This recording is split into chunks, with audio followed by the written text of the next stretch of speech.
पंतप्रधान नरेंद्र मोदी यांच्या उपस्थितीत उद्या नवी दिल्लीतल्या भाजपा मुख्यालयात भारतीय जनता पक्ष आपला जाहीरनामा प्रसिद्ध करणार आहे। भाजपानं आपल्या जाहीरनाम्याला संकल्पपत्र असं नाव दिलं असून हे संकल्पपत्र तयार करण्यासाठी पंतप्रधानांनी संरक्षण मंत्री राजनाथ सिंह यांच्या अध्यक्षतेखाली समिती स्थापन केली होती। या समितीच्या संयोजक निर्मला सीतारामन होत्या, तर सहसंयोजक पीयूष गोयल होते।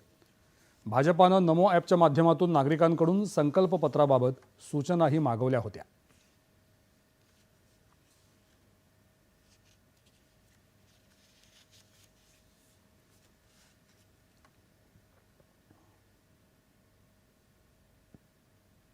कितना लोगों के बीच विश्वास है कि मोदी है तो मुमकिन है, और इसीलिए इतने बड़ी संख्या में लोगों ने अपने अलग अलग सुझावों से हमको लाभ दिया है।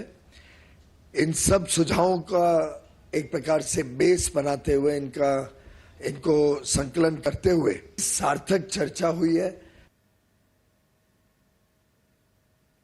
पंतप्रधानांनी 2047 पर्यंत विकसित भारताचं लक्ष्य नागरिकांसमोर ठेवलं आहे। त्यामुळे या संकल्पपत्रात कोणती आश्वासनं दिली जातात हे पाहणं औत्सुक्याचं ठरणार आहे।